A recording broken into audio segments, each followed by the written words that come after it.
Welcome to Moments with Marianne. I'm so delighted we're spending this time here today. We have a very inspiring show coming right up with special guest, Tammy Billups. And she's here today to share with us her new book, Animal Soul Contracts, Sacred Agreements for Sacred Evolution. Now, Tammy is a transformational soul healer and pioneer on the animal-human sacred soul partnerships. She's a sought-after holistic healer, the creator of the animal-human Tandem Healings, and a certified interface therapist. She's appeared on CNN, The Daily Square, Primetime Live, ABC, and Oprah. So let's welcome to the show, Tammy Billups. Thank you so much for having me, Marianne. You know, what an honor it is to have you here to talk about this book. And I have to ask you, what inspired you to write this book? It's funny because this book, my previous book, took 7 years from the inception of the idea to holding a book in my hands. And this book was not on the radar at all until after I adopted my 2 kitties that I'm living with right now. And things came together pretty quickly after I recognized their souls. And so they were really part of prompting this, the idea for the book. And I was sitting in the silence one day and immediately I just got this feeling about this book. And I actually saw that image of the pyramid of the 7 different levels of types of contracts that's in the book. And it just came together pretty quickly. It's based on, of course, a lot of my work. But I wasn't planning on really sharing, I guess, this part of it. But once it came through, it happened very quickly. Oh, my goodness. It sounds like quite a revelation you had. So what was that like? I mean, how did that come together? Well, I mean, I adopted these 2 boys, and I was not really ready to adopt kitties again. It was interesting. It wasn't on the radar at all. And I thought, I've got a book tour with my previous book, Soul Healing with Our Animal Companions. And that was happening. And I thought, when my 2 elder kitties passed, I thought, I'm just going to go a while and not get an animal. And I'm laughing because, of course, I'm so not in control of what happens.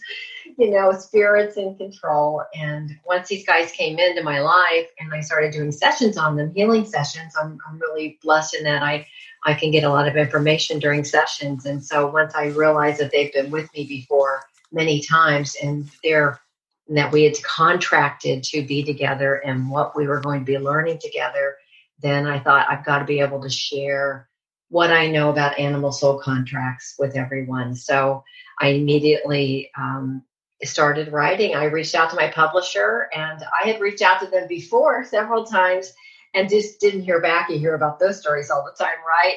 And with this idea, I emailed my publisher and said, this is what I want to write about. It's a whole different level to my work. I didn't touch on in the first book. And I heard back from him within the hour. And he said, I love this idea. Bring me this and this and this. And a year and a half later, there's a book in my hands.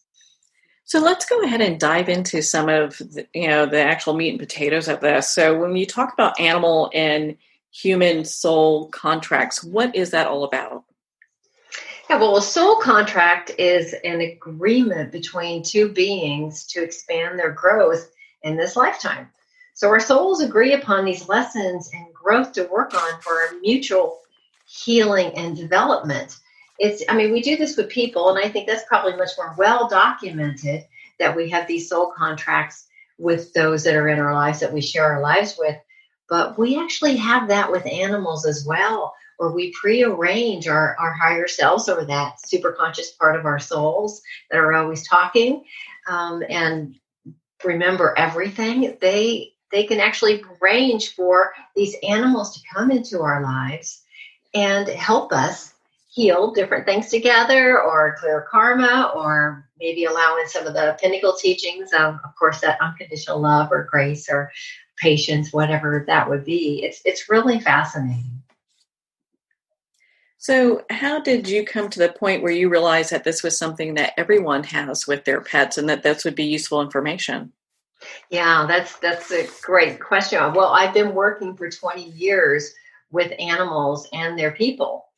And I've done thousands and thousands of sessions. I've donated over 1,000 sessions to no-kill organizations as well. And I usually get, of course, the cases where the animals are deemed unadoptable because they've got this trauma from their background. So while doing these sessions over the years, I've just been taking good notes, and there are consistencies that I see in all beings that I've been working on with this predestined soul contracts that they have to evolve their soul. And when they come into a home with someone, they're absolutely going to be having contracts with them so that they can mutually evolve. So when you talk about tandem healing sessions in your book, what is that like? And is that for pets that are living? Is it for pets that have passed? How does that work? Yeah, the tandem healings are for. I work with souls and bodies mainly, so it's really great. Tandem healings work best when I'm working with a person and an animal that are ready to take those deeper dives into the emotional work or reasons why they called in the animals into their lives. So I've always wanted to do tandem healings even since I began my practice almost 20 years ago, and just really began doing this formally years ago, because I would see that people would call about their animals and they would say, oh, they've got this behavior, or oh, they've got this physical issue. And the sessions would immediately heal and pivot the animal to a better place. And the person would say, oh my gosh, they're so peaceful now. Thank you. But then sometimes they would revert back to their behavior or get another physical ailment. And I thought, well, I'm trained. I'm first and foremost trained as a certified interface therapist to work with people on their emotional wounds, traumas, and any physical issues that they want to work on. And so if I get the person on board at the same time, would they stick, and would they be mutually beneficial in the long run? And the answer, once I started doing hundreds of case studies on this, of connecting formally, heart to heart, soul to soul, simultaneously with a person and their animal. And once I started doing that with the case studies, I was just amazed at the difference it could make, long term and short term, by having the person say, I'm willing to look at my abandonment issues if I've called in this animal that has an abandonment issue, because unresolved, then they've got separation anxiety, you've got a codependent relationship within that specific example. So healing together simultaneously, and the person working on their unresolved abandonment wounds will help their animals maybe even faster than just focusing on the animal, fixing the animal and their behavior. So what is a case study you can share with us as an example so our listeners can really understand how this all works? Oh my gosh, I got so many. Let me choose one. Okay, well, I think the very first tandem healing story that really moved me is I was working with a client, Jody, and her dog, Jet. And Jody's, what she wanted to work on is that Jet had instantly got, all of a sudden he had an extreme case of separation anxiety after Jody's mother passed, and Jody's mother passed in their house. The three of them were living together, Jody and her mom and her dog Jet. And after Jody's mom passed, all of a sudden Jet had extreme separation anxiety when Jody went to work. And Jody was assuming that it was because Jet was by himself, for the first time ever. But as things came out during the sessions, once we started these tandem healing sessions, is that Jody had all of this enormous grief. She had been a caretaker all of her life. She had been abandoned multiple times. And she was the one that was the first time in her entire life that she was alone. And she was completely projecting all of her fears onto Jet. She had a camera on him 24/7. And, he would just sit and pace and look at the door while she was gone. And she had been trying everything to fix Jet and not really looking at her grief and what she had been through losing, a husband her father, mother, it's such a long list of all of this pain. And each time that she had a loss, she just pivoted into taking care of the next soul instead of dealing with her grief. And so she went deep, and it was a beautiful, beautiful thing to watch because she started releasing the grief. And I asked her not to look at the camera with Jet and just tell him that he's going to be fine by himself, because anytime we're telling that to one of our animals, we're telling it to the part of ourself that needs to hear it as well. So it was pretty soon after that Jet didn't have, the separation anxiety once she realized that it was really her that he was representing and holding that space and that mirror, that reflection of truth for what she was feeling. It was just amazing. I mean, I forget how many sessions they did. I required people do 4 in the case studies, but they really quickly pivoted out of that.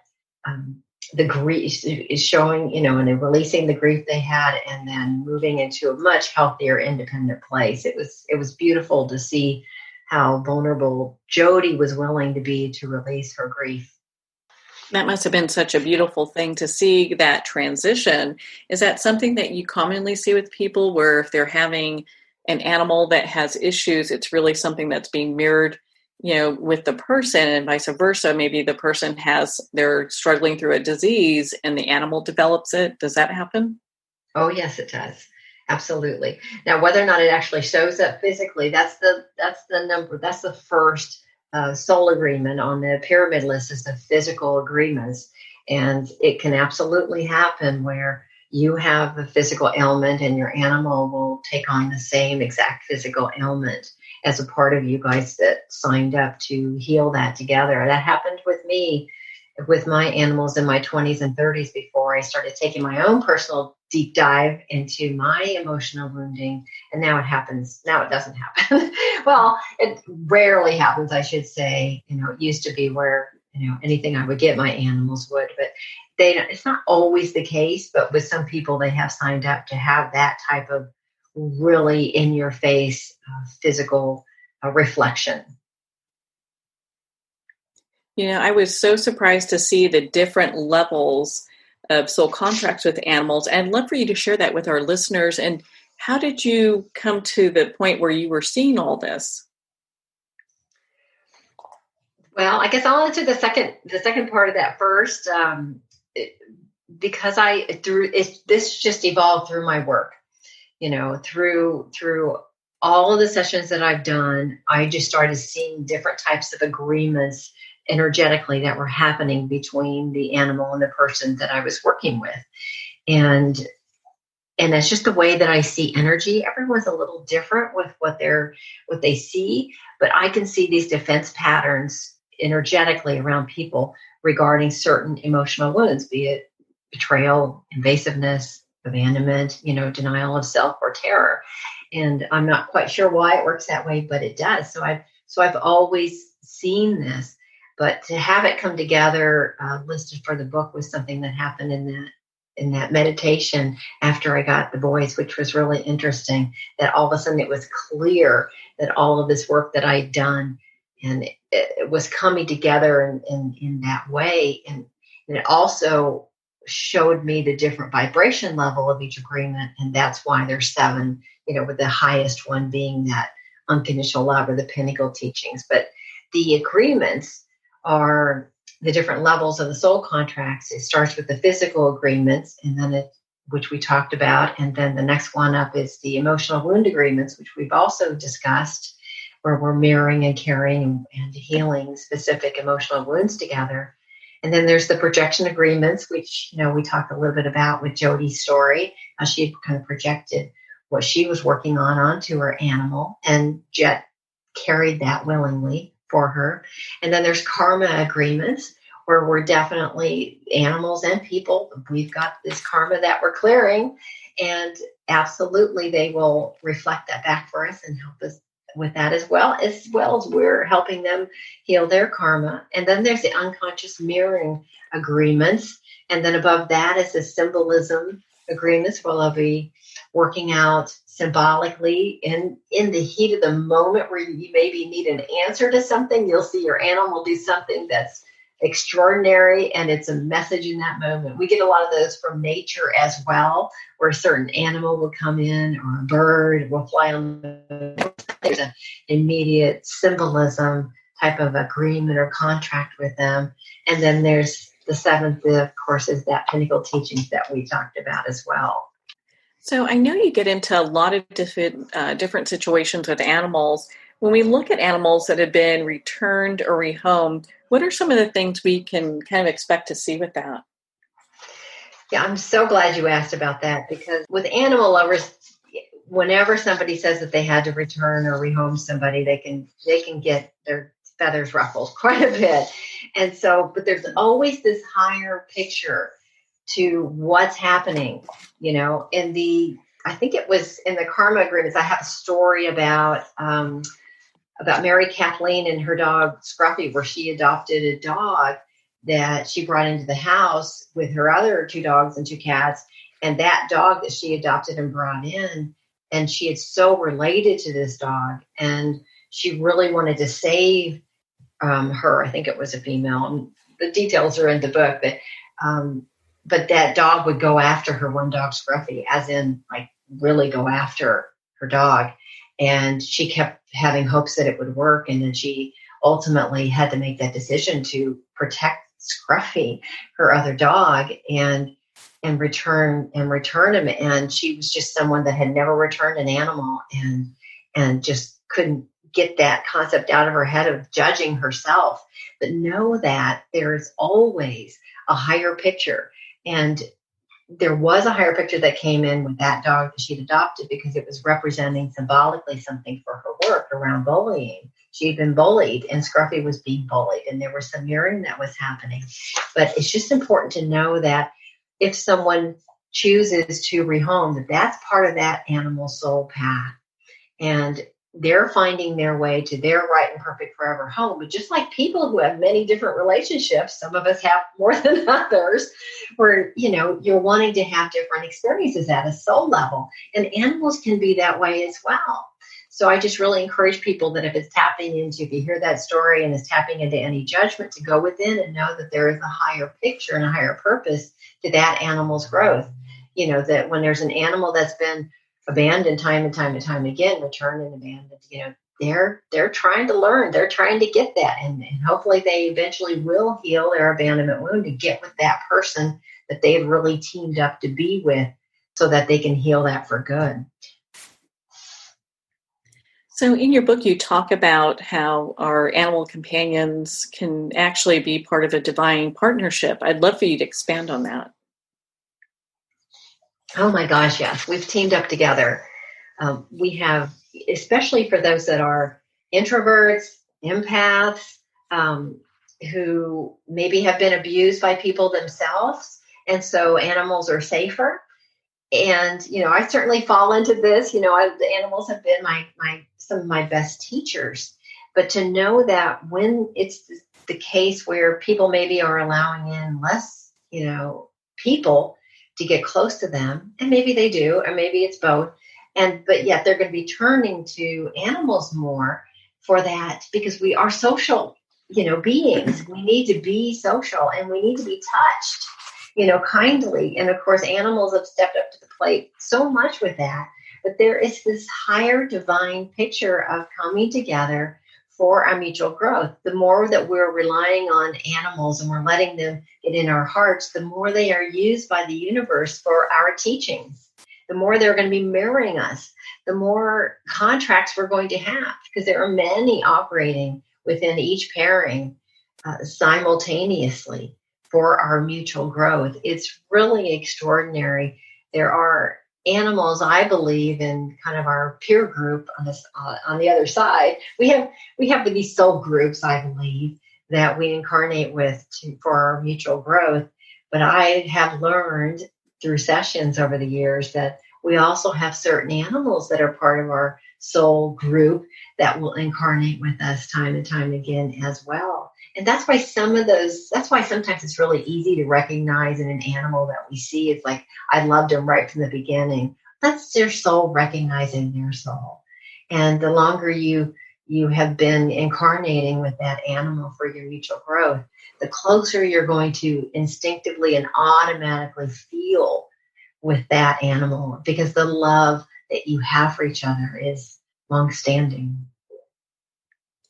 So can our spirit guides incarnate as one of our pets? They can, yes. And boy, that's really a deep connection. And you'll know that when you have an animal that you just have such a deep heart connection. Those are the ones where people will call me and they'll say, this animal is my soulmate. And they'll be so strongly connected to that animal. And frequently that is one of your guides or one of your, more human shaped souls that are going to be incarnating as that, through that animal. So let's say that you have a family that has adopted an animal. How do they determine who the animal is mirroring? Or can the animal mirror many people at the same time? They can. That's such a great question. Yes, when there's a family, there's going to be different soul contracts with each person in the house. And they will be marrying different people at different times. And I deal with this a lot and am talking to 2 or 3 people. I do all my sessions remotely. So sometimes I'm on speakerphone and talking to the whole family with the sessions. And some of them are relating to certain traits of the animals and the others not. It's just like how there's always one person that sees the good and the other one that's being more triggered by the animal. And you can trust when the animal is a button pusher for you. If they always do this and they always get on the bed or they, whatever it is that the person's being triggered about, that's a different contract than the other one, right? And they're both opportunities to evolve together, but they can definitely have different contracts, different mirroring agreements within each person in the house. Do you find that when you do healing sessions with an animal and the entire family, that sometimes that can be very complex, or is it easy for you to work through? It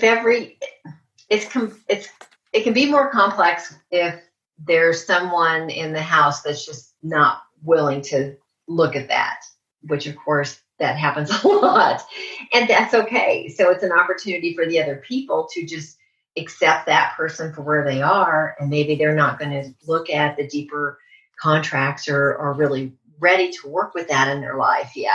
And that's okay, because on some level the seeds are still being planted, and maybe later in their life they'll look back and remember what that animal taught them and be able to see that more clearly. And that's okay. It's divine and right and perfect timing. But when it's one-on-one, yes, I guess it's easier then, but I enjoy it all, because whenever I can do a session, there's a child, maybe a teenager, and the husband and the wife, or the partners. It's everyone's getting exposure to these higher teachings that the animals have come in their lives to share with them, and that to me is always a blessing, and honoring the animal. What are some of the common things that people come to you for?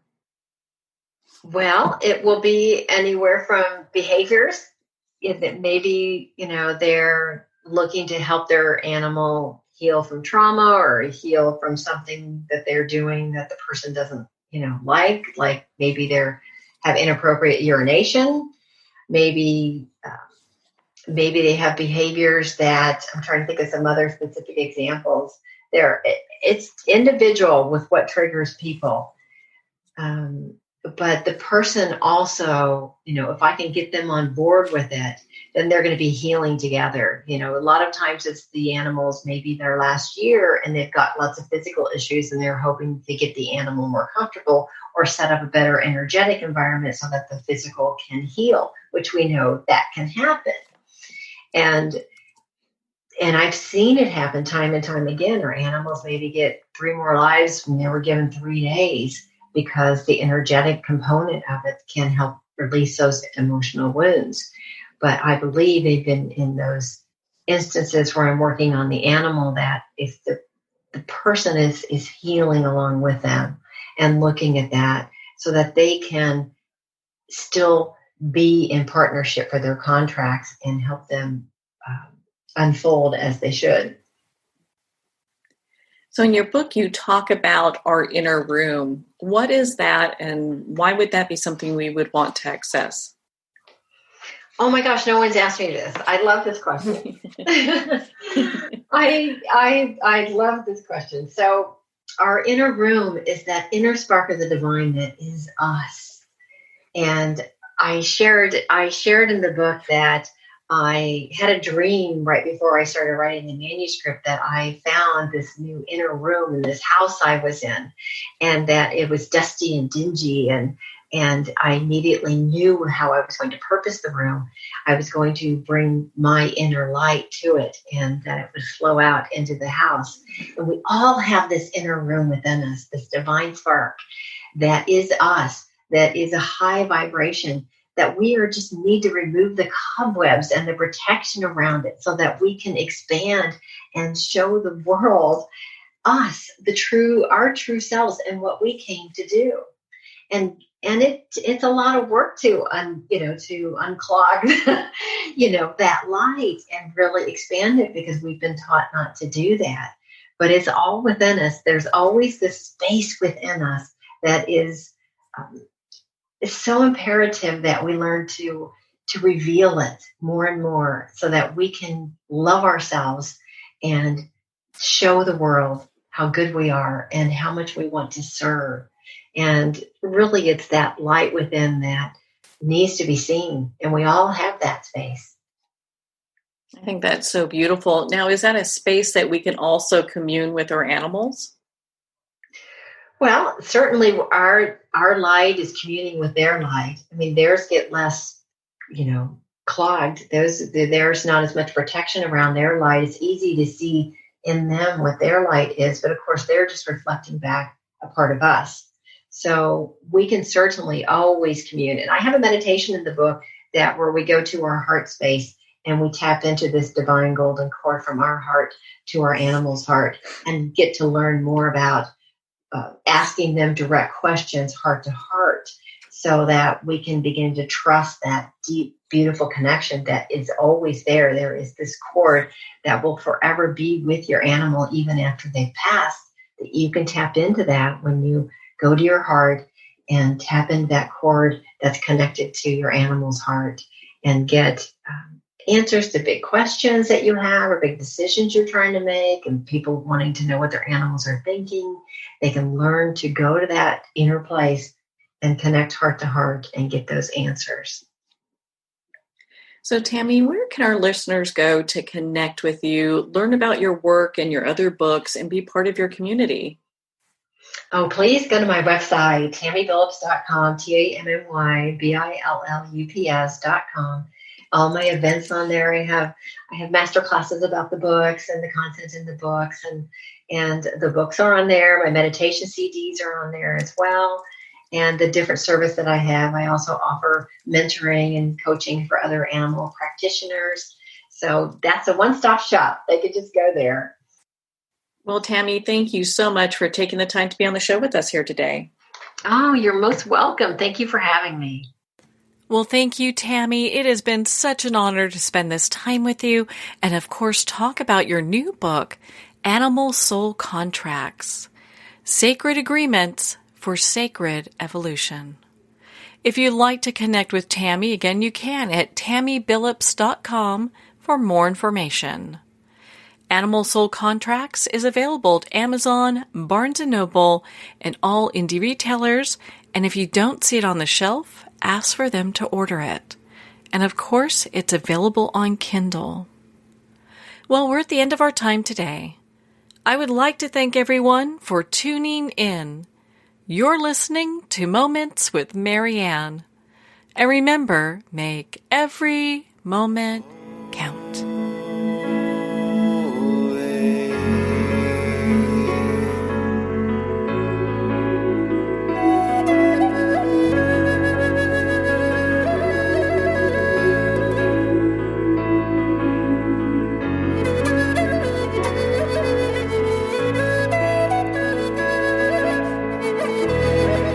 In a single moment, your life can change. Moments with Marianne is a transformative hour that covers an endless array of topics with the best of the best. Her guests are leaders in their fields, ranging from inspirational authors, top industry leaders, and business and spiritual entrepreneurs. Each guest is gifted and a true visionary, a recognized leader in her own work, and while teaching others to develop, refocus, and grow, Marianne will bring the best guest and sometimes a special surprise. Don't miss this. You never know just which moment will change your life forever. Moments with Marianne airs every Sunday, Monday, Thursday, and Friday at 8 p.m. Eastern and 5 p.m. Pacific Time. Make sure to tune in and visit momentswithmarianne.com for more information.